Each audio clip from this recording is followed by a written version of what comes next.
Ok? Boa tarde, meus queridos amigos. Meu nome é Alexandre Manzali, né? Eu sou concluinte do mestrado no IF de Jataí. Atuo hoje como professora há mais de 15 anos, né? Aqui em Alto Araguaia. Mas nos últimos 6 anos eu passei num concurso numa escola de zona rural, em Alto Araguaia, né? E desenvolvi esse trabalho como conclusão de curso, né? Eu sou aluno da escola pública, fiz o ensino fundamental e médio escola pública, fiz a graduação em Biologia e Ciências Biológicas na UFMS de Três Lagoas, tenho 2 especializações na área de educação ambiental, na área de ensino de educação ambiental, e, por fim, o mestrado em ensino de ciências e matemática, com ênfase na educação ambiental, né? E a escola que eu atuo é a escola Aníbal Pereira Júnior, né? Trabalhamos vários temas sobre a educação ambiental, né? É uma escola do campo, fica a 70 quilômetros da zona urbana de Alto Araguaia, né? E trabalhamos a formação continuada com os professores para tentar melhorar a forma com que é aplicada a educação ambiental, né? A sociedade, de acordo com vários autores, Reigota, Leff, entre outros, vem sofrendo profundas transformações e poucas ações estão sendo feitas para a melhoria do desenvolvimento sustentável, a melhoria da educação no ensino básico, a preservação do meio ambiente, né? Atualmente, esse descaso na educação com o meio ambiente, entre outros pontos, né, tomou proporções ainda maiores, e autores como Paulo Freire apontam a educação como uma forma de mudar, né, o atual cenário que a nossa sociedade vem vivendo, né? A chave, que é a formação continuada, é a chave para manter o professor qualificado para as novas necessidades, que essa sociedade está em constante transformações, né? Todo dia vem se transformando, mudando, o nosso público é diferente e o professor ele precisa estar atualizado com essas mudanças.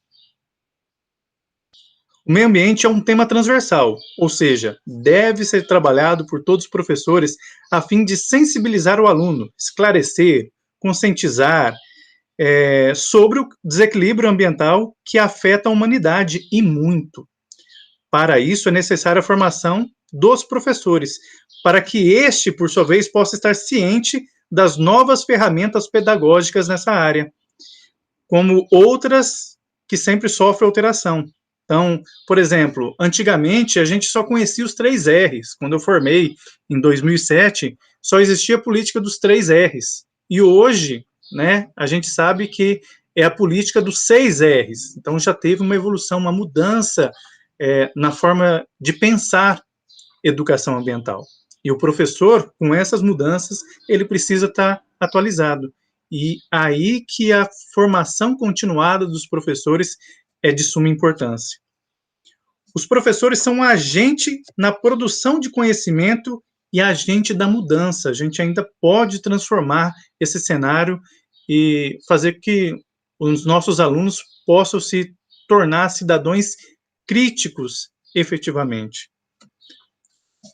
Dentro desse cenário que sempre me inquietou, né, sempre manifestou a vontade de trabalhar, tá aí umas questões que a gente trabalhou, né? A problemática desse trabalho é quais são as concepções em meio ambiente, né, dos professores da Escola Municipal Aníbal Pereira Júnior. A educação ambiental é contemplada nos documentos oficiais da escola? Como acontece as práticas pedagógicas no contexto da educação ambiental? Então, esse é os questionamentos.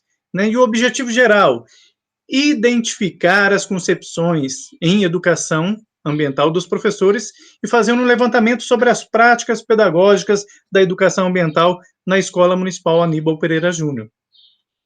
O objetivo específico desse trabalho, analisar os documentos oficiais no que tange a educação ambiental, verificar como está a prática do que é proposto nos documentos oficiais da escola, identificar se a educação ambiental está presente no plano de ensino dos professores e na sala de aula. Organizar o material pedagógico para oficinas de formação continuada para os professores. Isso foi realizado aí. E avaliar os resultados dessas oficinas que fizemos com os professores da Escola Municipal Aníbal Pereira Júnior. Então, aí tem a formação continuada dos professores em EA. Uma das mudanças que ocorreu, e todos os professores estão cientes, né, é a Base Comum Curricular, né, a BNCC, que define um conjunto orgânico e progressivo de aprendizagens essenciais que todos os alunos devem desenvolver ao longo da modalidade de educação ambiental. A BNCC e a educação ambiental, quanto à inserção da educação ambiental na BNCC, ela não é significativa. Para você ter ideia, o termo educação ambiental aparece 2 a 3 vezes no documento. A BNCC é educação ambiental no campo. A BNCC é educação no campo. Ações que promovem a padronização no currículo, dos currículos das escolas públicas e privadas, estão cada vez mais sendo intensificadas. Então, padroniza, né? Independente se da cidade ou se é do campo. E a gente sabe que a realidade muda de escola para escola, né? E aí, os referenciais utilizados são, o primeiro aí, Andrade, que afirma que a formação continuada pode ser definida como um processo de qualificação e empoderamento epistemológico. Bonfim e Branco faz um paralelo entre formação continuada e a sua importância. Castro já fala da necessidade e a pressa de formar educadores ambientais. Decorre, inclusive, da crescente consciência dos problemas ambientais. Então, de acordo que aumenta o nosso esclarecimento sobre os problemas, aumenta a necessidade de qualificar os professores nessa área. Dias e Fontana destacam a importância da educação ambiental para a mudança desse cenário que a gente vive, né? Loureiro e Regota sustentam a parte crítica da educação ambiental. E seus livros traçam paralelo com políticas públicas, o que não está tendo hoje, né? Políticas públicas voltadas à educação ambiental, pelo menos aqui no Centro-Oeste, né? E aí, por fim, Rodrigues e Malafaia, que desenvolveram concepções sobre as visões ambientais. E a primeira delas, né, que a gente usou como modelo, é a romântica.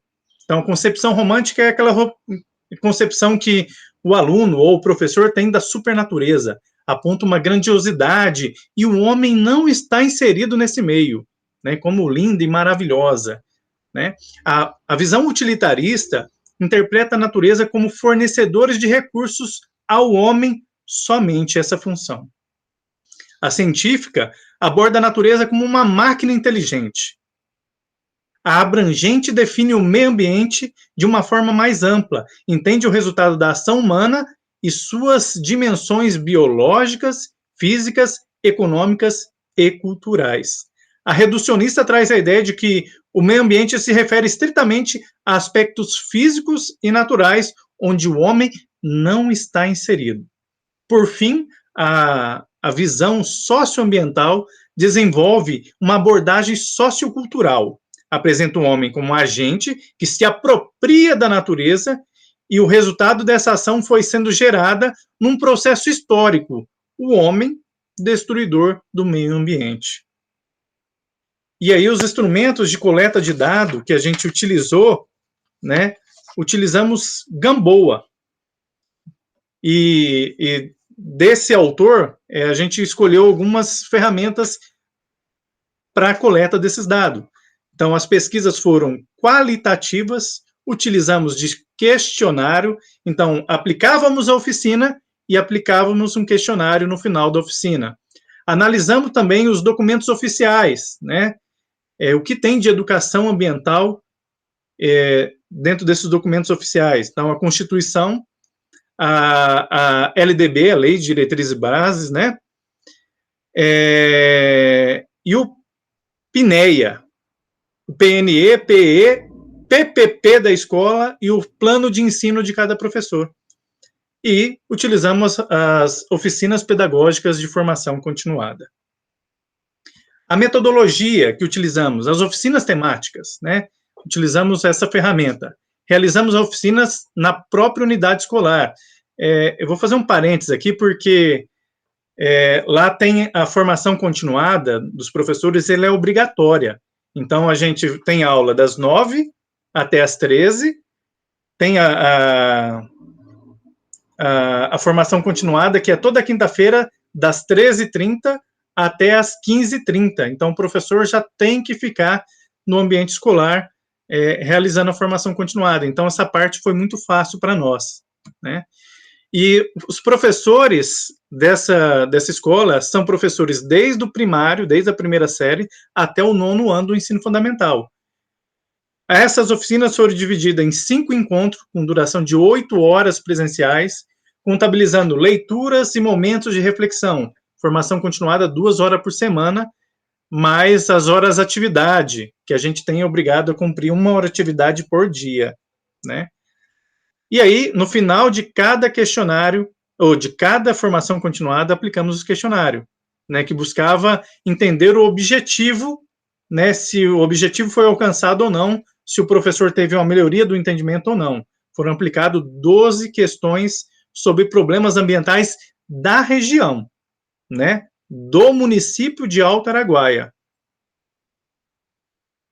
Aqui, o parecer do Conselho de Ética, né, o nosso projeto foi aprovado pelo Conselho de Ética, então, desse ponto de vista, está tudo certo. E aqui, por fim, a foto da frente da nossa escola, né, uma escola precária, né, estruturalmente falando, da estrutura, né, bem precária. A escola possui 55 alunos da educação infantil e fundamental, do 1 ao 9º ano, no período intermediário, que vai das 9 até as 13h10. Então, tem o café da manhã, tem o almoço, tem o café da tarde. Tem alunos que saem, acordam 4, 5 horas da manhã, percorre 4 horas de ônibus ou de caminhonete, porque tem o município faz esse transporte dos alunos, né, que é terceirizado, e chegam aí em torno de 8h30. Então, alguns alunos ficam 4h30 dentro de um ônibus para poder estudar. Então, essa é a realidade dos nossos alunos. Então, tem uma lei municipal, uma lei estadual, que fala que o aluno só pode ficar isso dentro do ônibus. Por isso que a escola não fechou ainda, por causa dessa lei que fala que o aluno não pode passar mais de 5 horas dentro de um ônibus para ir estudar.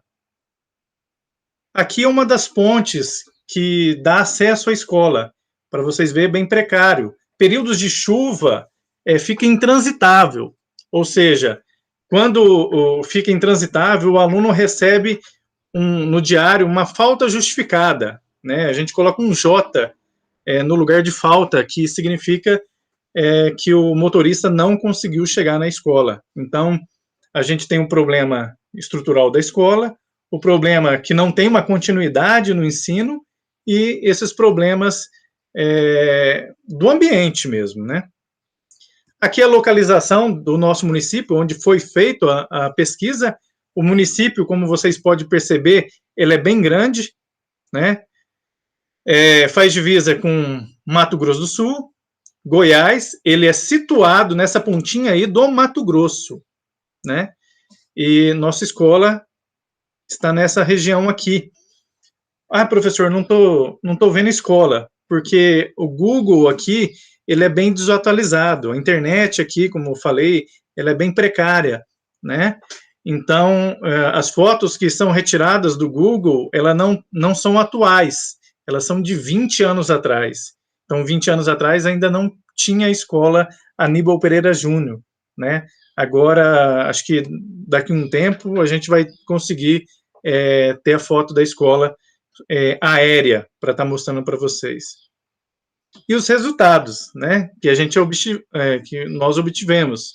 A Constituição Federal e a lei da LDB, a 9.394, e o PNEA, né, a gente analisou esses documentos e apresentam a educação ambiental como tema transversal, né, e que deve ser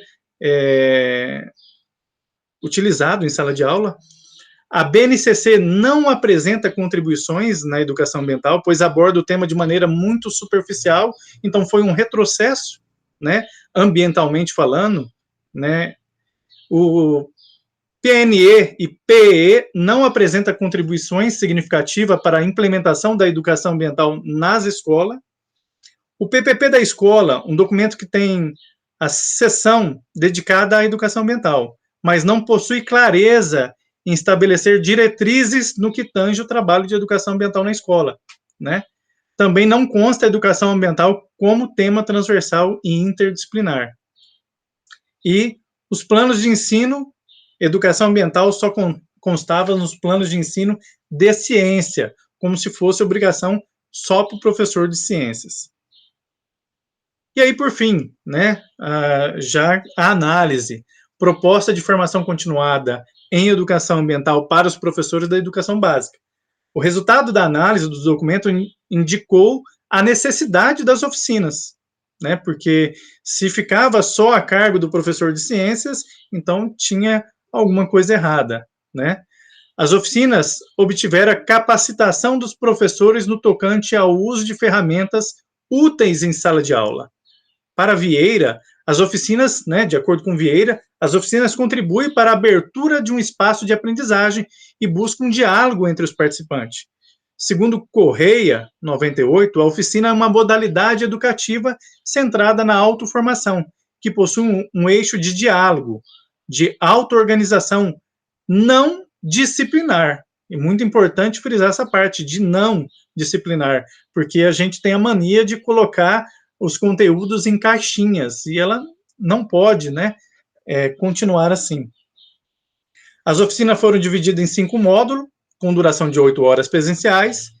Considera que, além da formação na área de educação ambiental, os professores tiveram momentos de discussões, reflexões, trocas de informações, e também puderam fazer o questionamento com vista a esclarecimentos de eventuais dúvidas sobre a educação ambiental.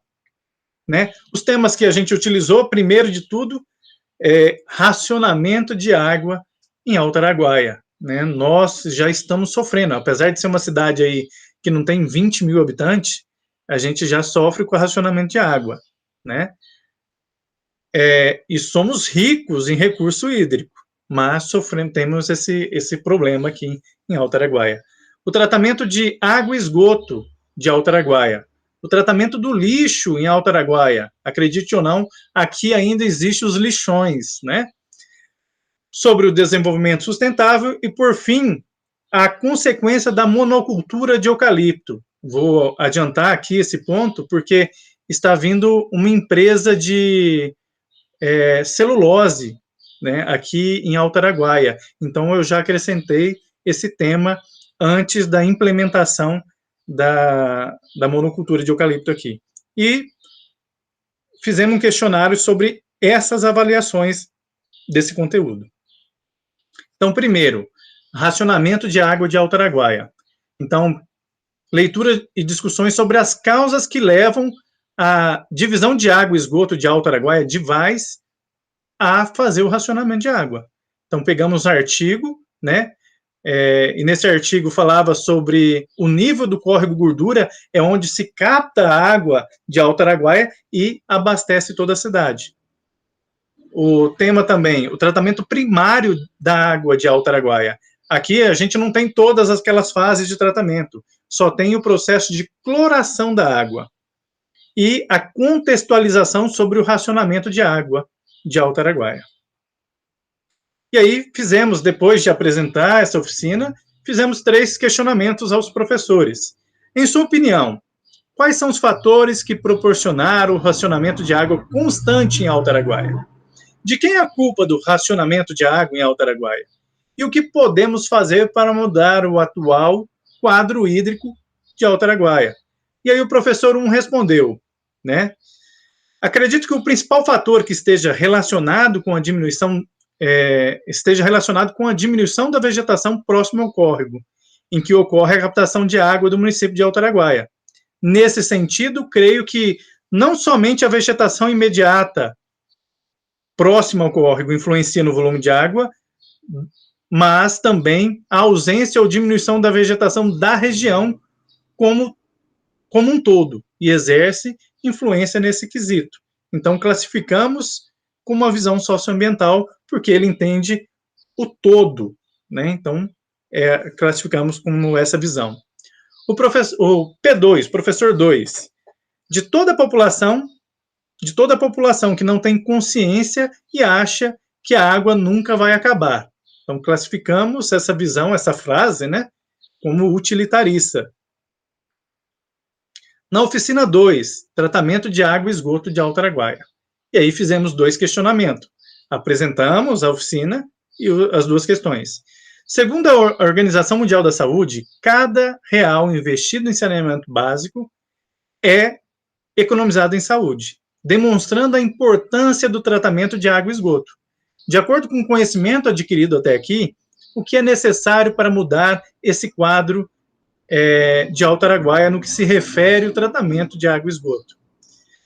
Você, como docente formador de opinião, já teve a oportunidade de elaborar um projeto com foco em educação ambiental? Aí o professor 1 responde: já elaborei um projeto.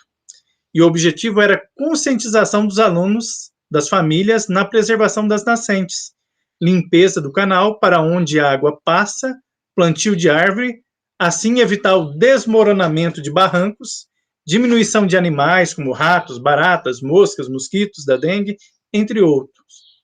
Conscientizar os pais e as crianças sobre o risco de doenças ali presente, já que são despejados esgotos das casas próximas ao canal onde as crianças brincam. Visão socioambiental. Terceira oficina, tratamento de lixo de Alto Araguaia. Fizemos a oficina, 3 questões. É de conhecimento de todos o destino do RSU em Alto Araguaia, tanto para o lixo doméstico como para o industrial e o hospitalar. Dentro desse contexto, você pode avaliar a importância da educação ambiental? Questão 2. Você, na condição de educador, se preocupa com essas questões? Como você abordaria o problema dos RSU com seus alunos? Você conhece essa terminologia? Qual é a função do professor na formação de uma sociedade mais consciente? É possível alcançar o desenvolvimento sustentável? Né?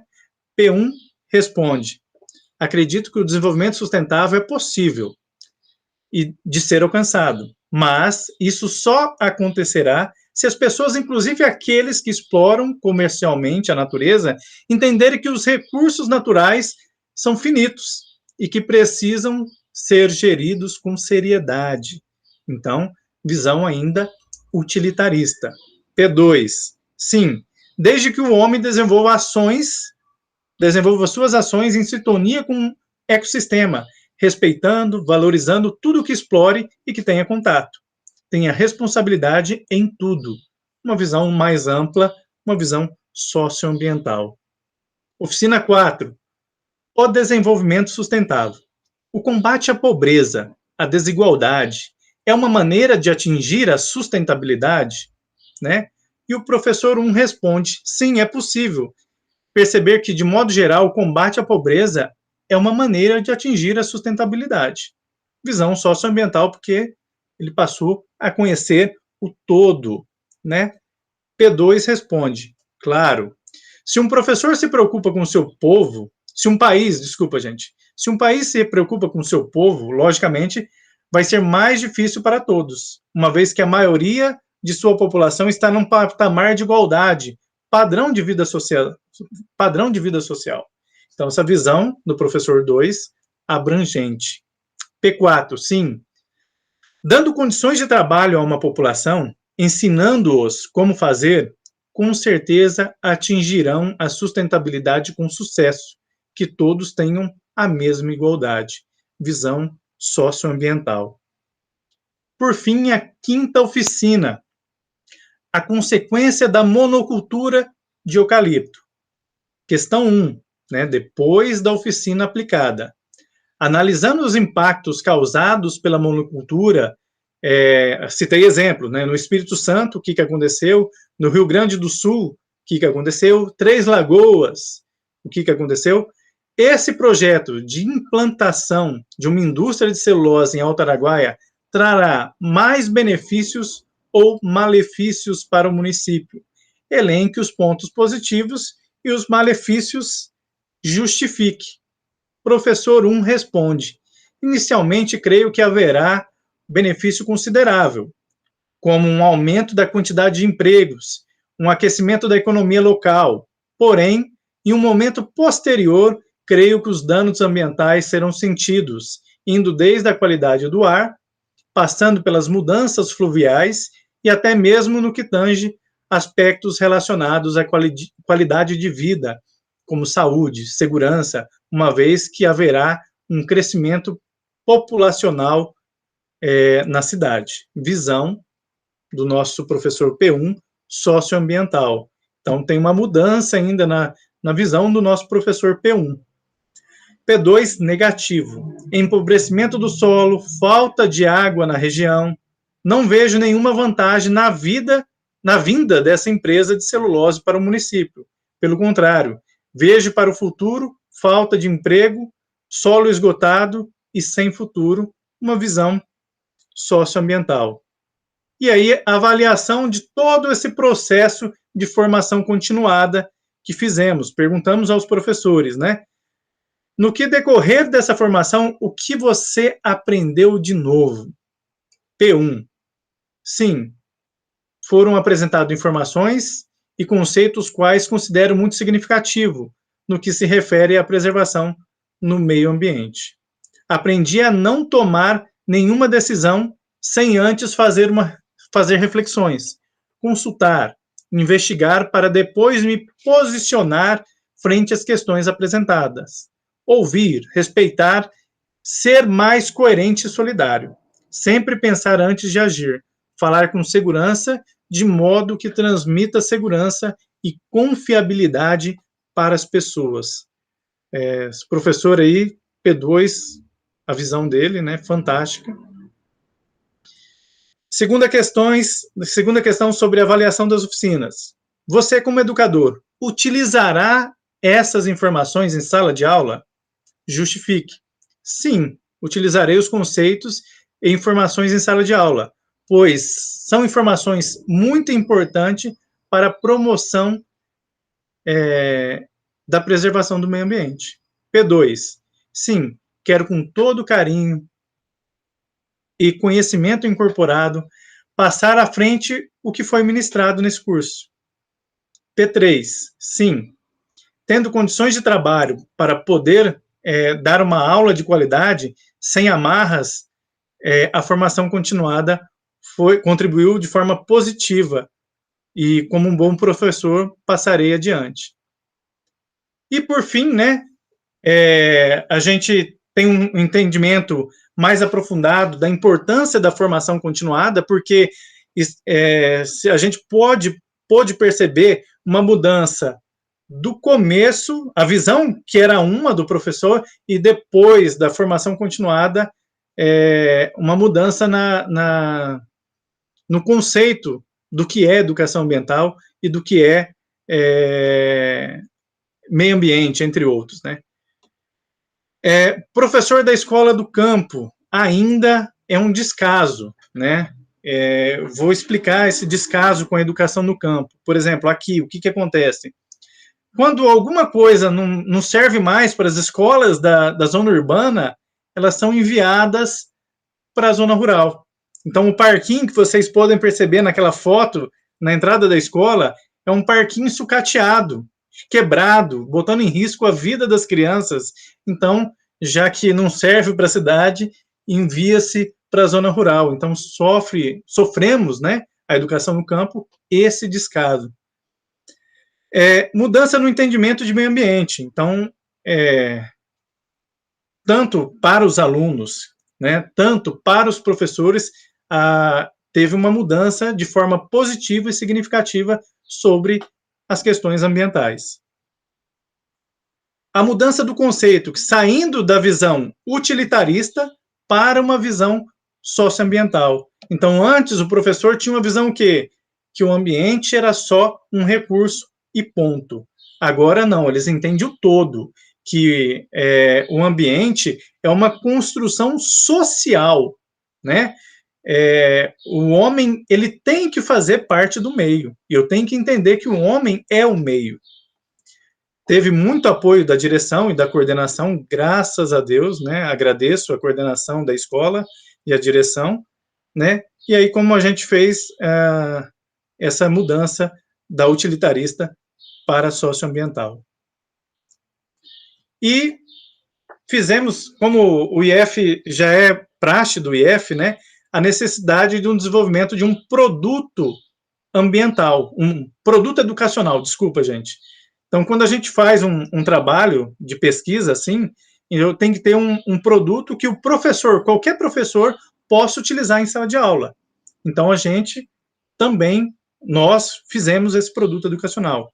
O material produzido está organizado nas seguintes etapas. Então, primeira, a apresentação da proposta das oficinas temáticas, visando a formação continuada do professor, está disponível no site do IF, né?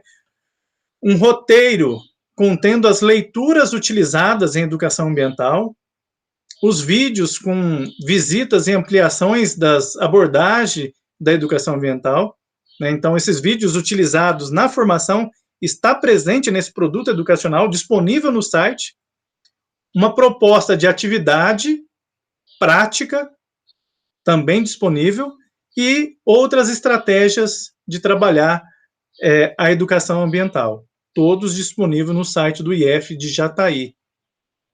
E aqui as referências utilizadas nesse trabalho. Gente, agradeço imensamente o convite, agradeço ao meu amigo de longa data, Kleber, agradeço tudo, né?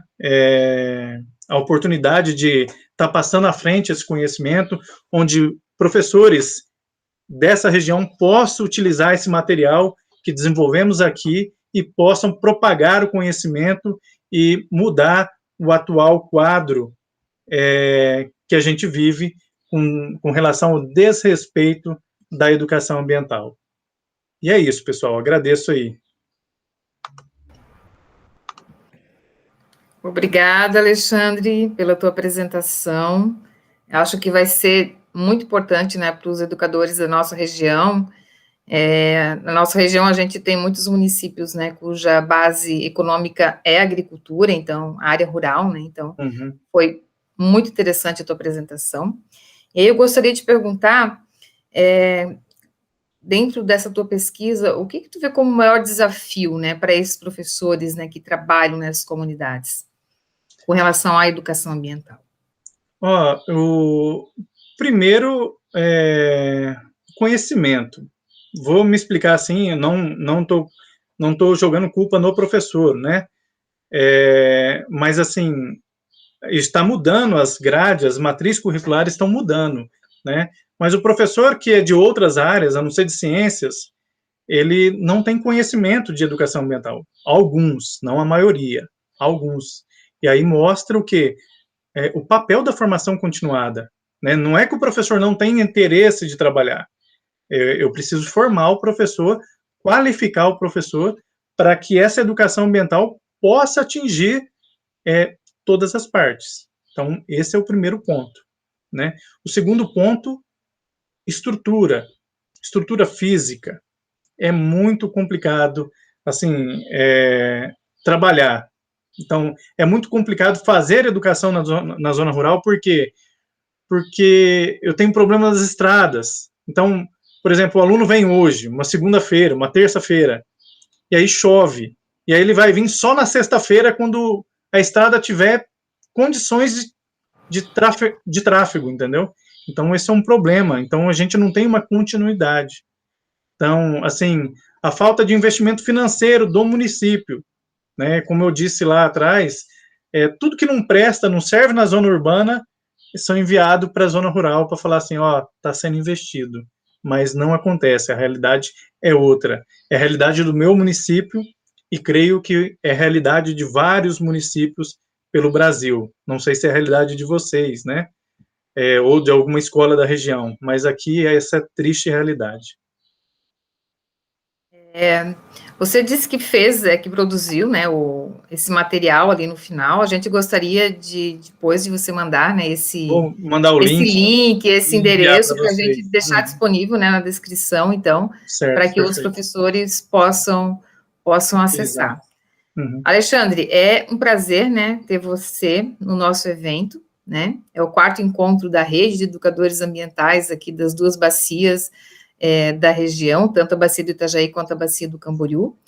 E a gente espera que num próximo momento presencial você possa estar com a gente e a gente Uhum. possa compartilhar ainda mais, né, as nossas experiências e Perfeito. tudo que a gente vem fazendo. Tá bom? Fica o agradecimento, então, da comissão, né, e do IFSC também que está promovendo. Pode falar, Perfeito. gente. Graciane, obrigado pelo convite, pela oportunidade e pelo respeito, né, pela forma de tratar, de conversa. Agradeço aí pela oportunidade, você e o Kleber.